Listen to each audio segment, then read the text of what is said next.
Hi, good evening. Welcome to Sports Today. We're just a short while away then from match 51 of the 2021 Indian Premier League between Rajasthan Royals and Mumbai Indians. It's of course critical because both teams are hanging by a thread in prospects of a playoff spot, the last playoff spot, where of course Kolkata Knight Riders are looking like they have the fate in their own hands, and as are the Rajasthan Royals. But before we get into the Rajasthan Royals Mumbai Indians game, figure out the qualification chances, why this game is so critical for both teams, we'll delve a little into that game between the Chennai Super Kings and Delhi Capitals last night, which DC won. It was a scrappy victory, low scoring affair, but we could not come live to you because of some technical snags. But here we are now at 6 p.m. with Boria Mujumdar, of course, and there are three fans now from Delhi, from Chennai Super Kings, Rajasthan Royals, and of course Mumbai Indians. I'll go straight to Boria before I head into this game between the Royals and Mumbai Indians. Boria, what was it was a game between the two best teams of the season so far, but did it look like that? MS Dhoni coming to bat ahead of Jadeja, Bravo,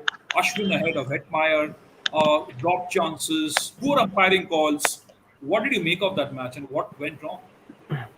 If the rest of you could just mute yourself because there's a lot of background noise, and then whenever you speak, if you could unmute, it will be better.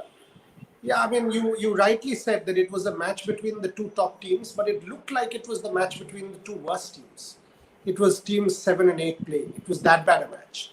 I thought it was the worst match of this leg of the IPL, and some bizarre calls. I mean, why on earth would Ravichandran and Ashwin come ahead of Shimron Hetman? What is the logic? I mean, I understand left-right, but for left-right, you send Ashwin ahead of Hetman and Aksar Patel and whatever.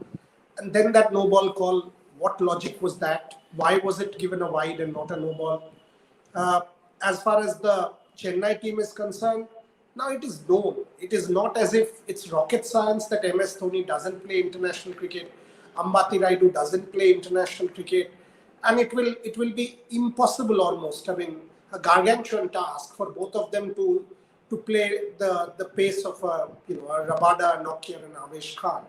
So why take that chance? I mean, I understand you want to play a few balls ahead of the playoffs and all, but it doesn't make any sense, does it? Because if you end up in the bottom half of the qualifiers, then you actually have one chance. So you are actually taking a risk. It's not as if you qualified means you've not taken a risk. You did take a risk. MS Dhoni did take a risk with Chennai by losing that game yesterday. It was a scrap, and as I said, I mean, Delhi did everything possible to mess it up. Somehow, somewhere, that one hit of Shimron Hetmeyer took them over the line. Very disappointing match between the top two of the season. Absolutely, and Badri, we were talking about the fact that the Super Kings have been ruthless on most occasions.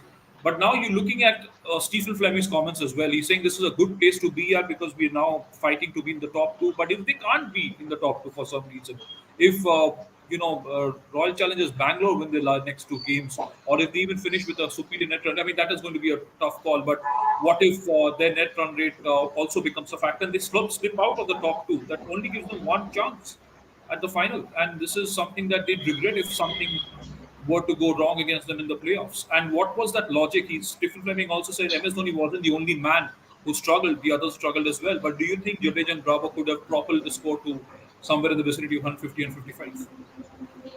Yeah, I think, like Boria sir said, they wanted to have some match time before the playoff, it seems, and against the power pack Delhi bowling lineup, it was a good choice, I think. But like you said, Jadeja or Bravo ahead of them would have scored us extra 25 or 30 runs, which would have got us past 150, which would have been a good score. But yeah, someday it might not be our day, and the pitch was also not very good, because everybody was struggling in that pitch. Ambati Raidu was struggling. At the end, only he can capitalize on his knock. And Dhoni also tried to play some big shots, but he couldn't middle it well. He was middling it, but couldn't time it well against the face of Nokia and Rabada. But yeah, it was a calculated risk. If Dhoni scored like he used to score like, it would have been a different story. But it backfired a little bit. Before I go to Ronak and Siddhant Boria, though, there's a couple of question marks on the Indian players for the World Cup. You also saw that shot from Rishabh Pant Was it necessary? Birthday boy, captain of the Delhi Capitals. What was he thinking? What was he thinking? And this is a repeated problem with Pant in T20s. There was no reason. I mean, when you have the match completely under control after that start from Dhawan and Shaw, especially the Dhawan attack, the way he attacked Deepak Chahar was extraordinarily impressive. 20 runs, 6-4, 6-4 almost. There was no reason. Rishabh Pant, all he needed to do after that six that he had hit, that was a close umpire's call not given by Nitin Menon. And the next ball he tonked for a 4. Why would you do that after that and just strike out and get out? You could have closed that match. You could have closed that match on your birthday, remain not out, 35, 40 odd, and come back. So if you're 35, 40 odd not out, that's what it should be like. The way I look at Rishabh Pant as the MS Dhoni of his peak. That's the aspiration. Rishabh Pant should aspire to be the MS Dhoni of his prime. Because you want to be the best. There's nobody that can be better than MS. Finisher, etc. So Rishabh should aspire to that. In that yardstick, did he do what he's expected to do? No. And an MS as captain, think of the number of times MS has won games and remained not out for CSK. That's what Rishabh needs to learn. And I think it's still a distance to go. Right, and it was, in fact, he was so impressive on the tour of Australia. We thought he was turning over a new leaf, but clearly there is so much to do, so much to learn as well. But we'll come back to Badri now. This is also something about tonight's game. Siddharth, Mumbai Indians have looked far from the best, especially in the UAE leg. Rohit Sharma has struggled. Sunil Gavaskar himself said Surya Kumar Yadav and Ishan Kishan seem to have lost that fire in their belly after that India selection for the World Cup. Worrying signs for Mumbai Indians. Rajasthan Royals beat you tonight. They are going to virtually play a quarter-final game against Kolkata Knight Riders for the playoffs. How is it that you think Mumbai Indians can come back against the Royals, who looked so furiously good against Super Kings the other night? Rajshri, I do agree to the fact that Mumbai Indians haven't played the best of the cricket to their potential. But what I feel is this is the right time for the team to take its peak. And if we keep on winning both the remaining games, with all the permutations and combinations going in our favor, we could definitely make it to the playoffs. And obviously, the team management and the support staff, the players, everyone would be aware about this. So, if you see Mumbai Indians have players who have got some stats. If you see Surya in the last game, he scored after having a very dry run-off patch. There was Rohit in the previous game scored also. These players have performed, but not as a unit. So if they continue to do so as a unit in the remaining 2 games, we might well qualify. And once Mumbai Indians gets into the top 4, you never know. I mean, we could still lift the trophy. So it's not over for us as of now. We still have got 2 games left, and we just need to capitalize on the remaining games. Rajesh, before you go to Ronak, can you please outline the qualification scenario for everybody? Yeah. Or if Ronak does, somebody do it for us. Yeah. Sure. So basically what's going to happen, Boria, is Rajasthan Royals beat Mumbai Indians tonight. Mumbai Indians are out. There's 1 qualification berth remaining. So that game between Rajasthan Royals and Mumbai Indians becomes a virtual knockout before the playoff. Now, if Mumbai Indians beat Rajasthan Royals, they will have to also be dependent on other results, because now there could be a scenario where Mumbai Indians beat Rajasthan Royals. Mumbai Indians also go to 12 points. Rajasthan Royals on 12 points, and then they which Rajasthan Royals will be left with 10 points. And then they go and beat Kolkata Knight Riders. Then there'll be 3 or 4 teams tied or the quarterfinals. Now, that will still not assure Mumbai Indians of a place in the playoffs because of their net run rate. Right, so even from here on, that net run rate is going to be critical, even if Mumbai Indians win. So Mumbai Indians will really hope for a massive win against Rajasthan Royals. Just a victory wouldn't do. They'll have to hope for a big Indian win. And also, I'll just try and do you the Punjab Kings scenario as well. Punjab Kings have 1 more game left as well. They are on 10 points. So if they win their next game, they will also be looking. I don't know who that game is against. I think it's Sunrise. Who's that again? CSK. Yes, sorry, it's against CSK. Even with Chennai Super Kings, Punjab will have to look for a really solid victory margin, because now it's very simple. To outline it in one line, Rajasthan Royals beat Mumbai Indians. Mumbai Indians are out of the tournament. That 3rd place or 4th place playoff is between RR and KKR. Mumbai Indians win tonight, win by a big margin. then it becomes even trickier between four teams. So that's going to be very enterprising going into the last game of the season. Right. So, Ronak, this is we've looked at the qualifying scenario. It's fairly simple now for the Rajasthan Royals, the only team probably in the tournament, alongside KKR, who have their fate in their own hands. Things looking up for you, and you finally think with Shivam Dube's infusion, everything is now looking good in that Rajasthan Royals lineup. Yes, it's looking good, and I think the fact that we are playing Mumbai Indians under such situation where you always associate Mumbai Indians to be a champion side, but when they don't have a good season, they are easily beatable. And the fact that a Mumbai Indians always have the pressure to qualify. In any season, if they don't qualify, there are a lot of talking points that Mumbai hasn't qualified. But for Rajasthan, there is no such pressure at all. I mean, you don't associate a Rajasthan to maybe qualify for the top four as compared to other teams. So we'll be going in this match with much lesser pressure than a Mumbai Indians would, as we saw in the last match against CSK as well. We just played fearless cricket. I mean, there was nothing there to lose. The young guns just went out and expressed themselves. Yes, someday it works, someday it doesn't. But I think in such a situation, that is a mindset that we require. A fearless approach, an approach which basically says that, you know what, these are a couple of chances, you take him and you go to the playoffs. The good thing is that our opening partnership is looking a lot settled as compared to previous seasons. Earlier we saw we had a lot of different opening combinations like Ben Stokes and Steve Smith, and we even had Manan Vora for a while, and there was a lot of chopping and changing happening. If you see Evan Lewis and Jaiswal, in the 5 innings that they played, they scored 225 runs at a runs per over of 10, which means that they are actually performing really well. And in the previous editions, we saw that the 7 innings before this in the India leg, they had only scored 161 runs as an opening partnership. And we'd see Sanju Samson normally come in the third or fourth over, which is not happening right now. So I think that good start that we are getting with Evan Lewis and Jaiswal is really helping us take the pressure off a relatively inexperienced middle order. Because Sanju Samson doesn't need to score at a strike rate of 200 right now. He can very well anchor the innings because of the start given by the openers. So that's something that I'm really hopeful for. And secondly, I think Mumbai, is really struggling against spin in this UAE leg. They're really not striking the ball. The strike rates of all the batsmen is very low, and I think we need to capitalize on that fact and maybe add an extra spinner in today's game to just scope Mumbai Indians as much as we can.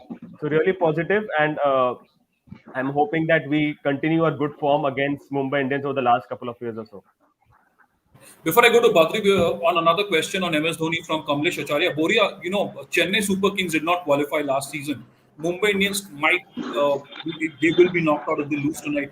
But in the mega auction, do you see any wholesale changes? If not, is that why these two teams are so successful? Because they've been able to retain the core and have short faith in the same set of players year after year after year. Why has Mumbai won year after year after year? Because the middle order has rescued them each time the top order has failed. If you look at that middle order, Hardik Pandya, Kieron Pollard have won them many matches. And Pandya with both bat and ball, Pollard mostly with the bat, sometimes with the ball. And Krunal has also contributed. Not to forget Surya and Rohit and Quinton. Now the point is, this is one unique year where 4 of the 6 or 5 of the 6 aren't playing well in one match. So Rohit, Quinton, Surya, 2 of them failing. Hardik, Krunal, Pollard, 2 of them failing. So you effectively 6 out of 6 is all becoming 2 out of 6, and that's the problem. Now, when you talk of wholesale changes, are these people past their prime? Rohit Sharma at least 2 more years to 3 more years at his prime, 32, 33, going into 35, 36, captain of India. Next 2 years, Rohit Sharma's years. So no. Surya Kumar Yadav, no.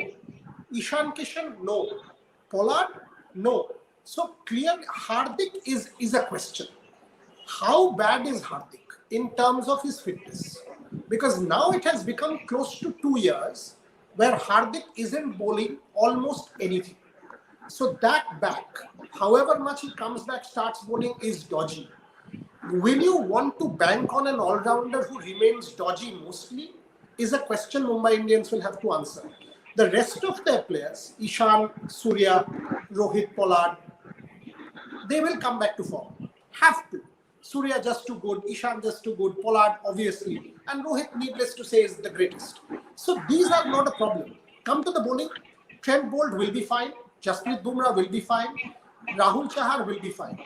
then so you are actually talking the core, and the core remains intact. Bad season can happen to any team after multiple trophy wins. So that way, it's not a wholesale.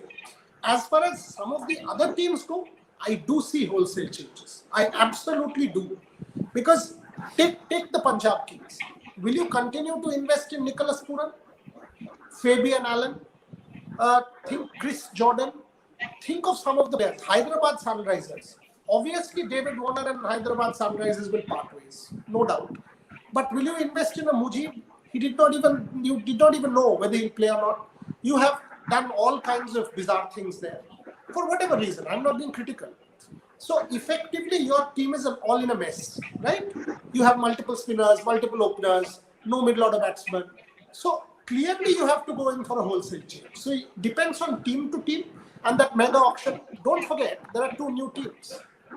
So you will also have to see what retention, and the 2 new teams will deep dive into that mega auction with a big purse.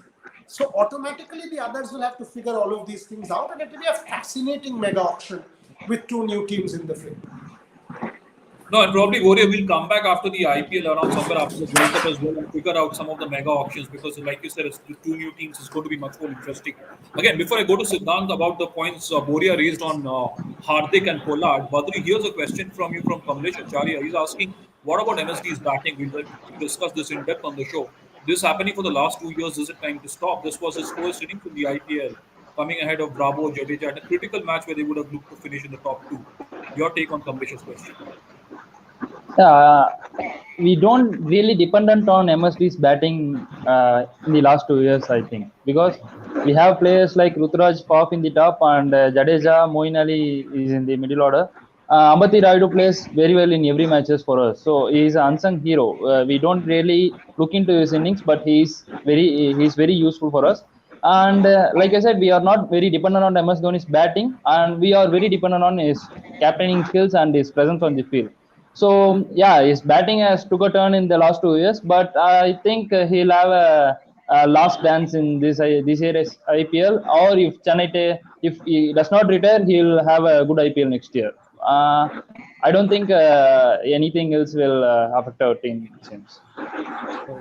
So then Boria made these points about the Mumbai Indians middle order. Hardik Pandya is not bowling. Is he good enough to go in as a batsman? But do you see a different role for Hardik and Kunal, maybe different roles for Pollard as well? Just maybe push them up the order since the middle order is not firing. And since Rohit has spoken of fearless cricket, they have no other alternative. Maybe just let Hardik and Pollard let them cut loose and go for the full Monty. See, Hardik not bowling is a major problem for us because in T20 cricket you need to have at least 6 or 7 options in your bowling armory. Because with going in with 5 bowlers is you need to have that much of courage, because on any given day your bowler can have a bad day. And considering this, I feel Hardik should be the one who should be bowling. But currently, if he is not fit enough to bowl, he should still be a part of this Mumbai Indians lineup, playing 11, because we've seen what Hardik Pandya is capable of doing. He's someone who can tong the ball a long way into all parts of the ground. So he's someone who could score that much needed 25 balls, 60 odd runs, and he has done that in the past as well. So if the situation is such, wherein the Mumbai Indians is requiring a lot of runs in few balls, that's when the likes of Hardik Pandya and the likes of Kieron Pollard will come into play. That said, we've got someone like Krunal Pandya also, who is not in good form at the moment, but on his given day he can also hit the ball a long way. And pretty much I would say this middle order is something that I would back, because we have hardly seen anyone who is that big a hitter at number 6 or 7 in India as compared to Hardik. So I would still be backing Hardik to do his job, and obviously we know he's in good form. Question for Ronald. Jen, we'll take some questions from the audience as well. There's a question for Ronald. Take that. Ashish is saying Jaiswal and Lewis against Bumrah and Bolt. MI wins the battle there. Is that some sort of a flare off that you're a little wary of provided Bumrah, of course, comes and bowls a couple of overs with the new ball in the power play. Not this season, to be honest, and not on such pitches. And if you see, Evan Lewis actually likes the ball coming onto the batter, and so does Jaiswal. So I don't think so. Pace will matter that much for us. I think it's going to be the spin bowling again, and I would, in fact, for Mumbai Indians, I would maybe take a gamble and maybe pick Anukul Roy in the squad. He's a left-arm orthodox bowler, left-arm batsman, and I think he's not getting his due over the last couple of seasons. He also tongs the ball a distance, and I think since Hardik Pandya and Krunal Pandya are not doing that well, I think instead of Hardik, you can add another left-arm spinner in their squad and make use of the pitches that they have. Not to mention they also have Piyush Chawla in their reserves, where he could be quite a handful on such pitches. So the fact that Mumbai Indians normally don't chop and change their team, they like to go for a settled squad and not experiment beyond the 11 is something that they would like to do right now. But purely from the bowling point of view, at least for this UAE edition, it doesn't look like a fearsome attack. It does not evoke that much fear as they did maybe in the Indian edition or in previous season. So not even a bolt is something that maybe would be a bit of a challenge. But Bumrah, Rahul Chahar they're not menacing right now. Abhishek Chakravarti has a question. Boria, it's a little technical in terms of the combination. You take that as he's asking, would Mumbai go for Rahul Chahar or Jayant Yadav tonight with the RR batting packed with lefties? And in relation, he's also asking, can Krunal be dropped and Jayant Yadav be played in his place and probably also get Rahul Chahar in the playing 11? Yes, I was thinking why not go in with one less foreigner and go in with multiple spinners taking advantage of the slowish wickets. I would have played Piyush Chawla. He's unknown commodity. Try him out. You've not. I mean, you've picked him. He's clearly, he's got a good bowler. Now you don't want to go to Piyush. Then you try Jayant Yadav again. Absolutely, in the power play, 1 over against Evan Lewis and Jaiswal. Give it a shot and see if the offie gets you that wicket. Because, yesterday also Delhi tried, Aksar got Faf. And one of those wickets brings a big, sort of turnaround in the game. So yes, I would have tried that. But as Ronak was rightly saying, Mumbai doesn't want to experiment, especially in a match where a lot hinges on and it's almost like a do or die, a knockout. Will they go in with the experience? I don't see Krunal getting dropped. I don't. Will they drop a foreigner like a Nathan Coulter-Nile and go with another Indian spinner? I mean, look, if Rahul Chahar isn't making the Mumbai squad, how on earth is he India's best leg spinner going into the World T20? I mean, it's quite a thing, right? You don't make your franchise, and you're not a foreigner. Had you been a foreigner, I would have understood, because only 4 foreigners play. You are not in the team, despite your team has 7 Indians, and you are your country's best spinner going into the World Cup? No. So I would absolutely want Rahul Chahar to make a comeback. If Mumbai Indians does have that faith in him that he's your one to try and win them a critical match. So there are important matchups. Surya Kumar Yadav, that full toss that he got out to, he was starting to look good. The intent was there, the body language was there. That first shot of Ashwin was a terrific shot. Tuck, gone, 6. That is the Surya narrative.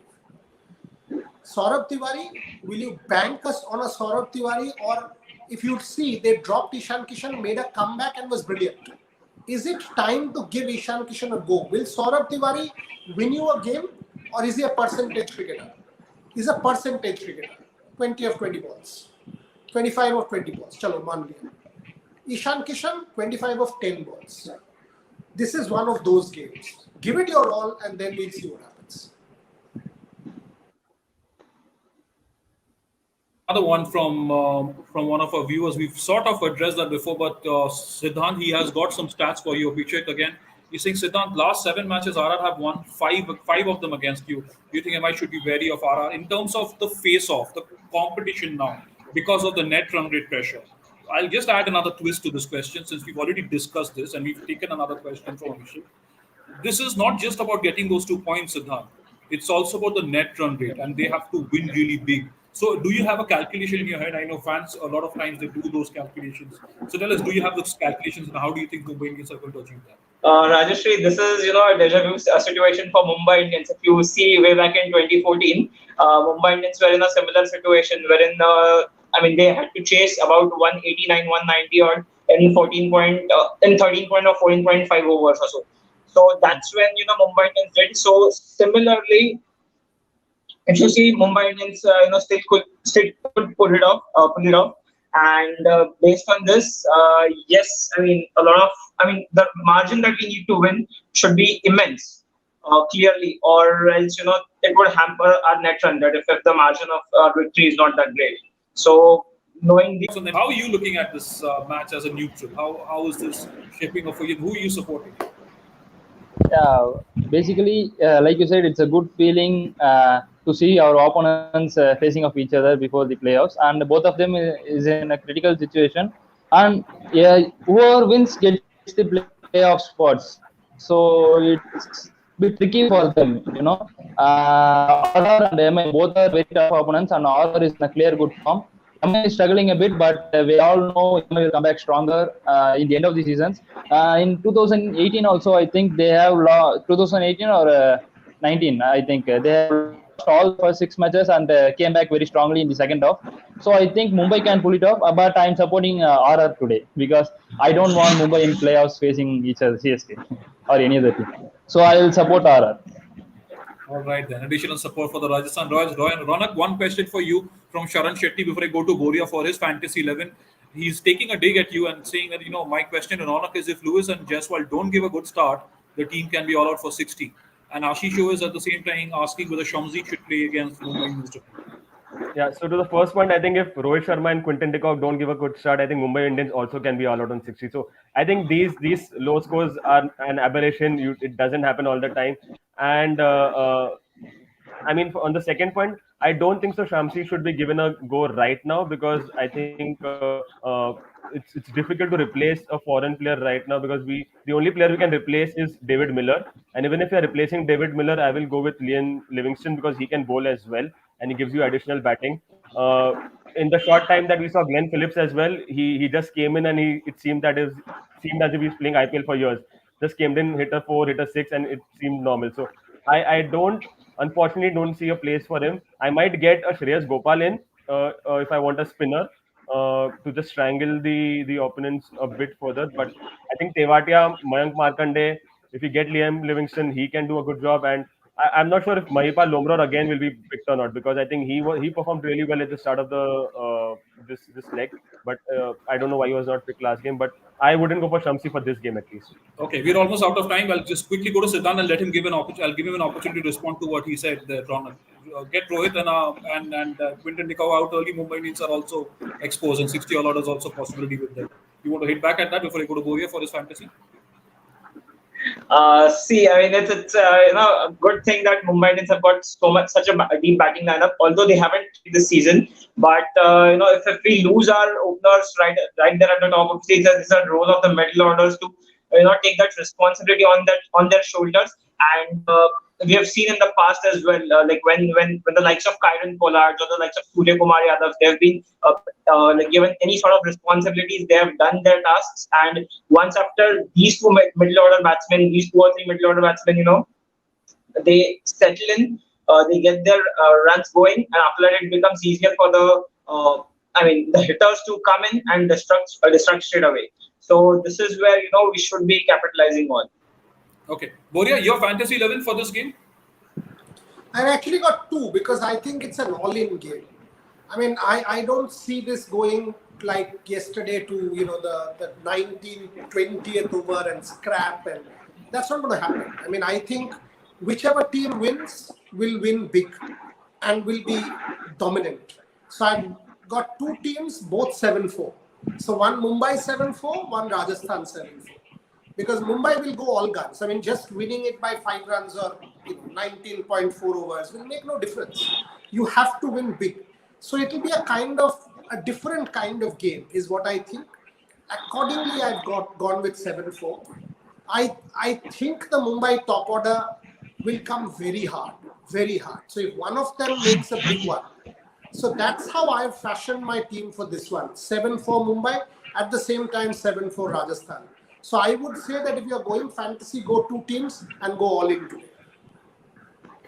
Good sharp tips there as well. This is a critical game, and like Korea said, both these teams are going to go really hard at each other. Okay, before we wrap, Siddhant, your choice for man of the match for Mumbai Indians, and Ronak, yours for Rajasthan Royals. Siddhant, you go first. Rohit Sharma today. Rohit Sharma simply because a pressure situation for us, and we know how good he performs under pressure. So I would definitely back Rohit to be the man of the match.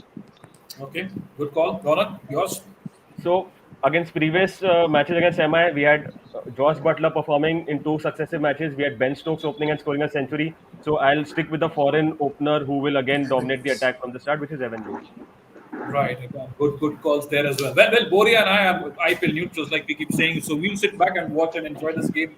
Tough night ahead for Ronak and Siddhant. Will they get a result? Unlike what they said, he's rooting for the Rajasthan Royals. He's safely assured of a playoff berth with the Chennai Super Kings. Thank you so much for joining us. Of course, Boria and I will be back with Ronak and Siddhant at the end of this game. We'll figure out what's Mumbai Indians' fate, the defending champions, 5-time champions. Will they be crushed?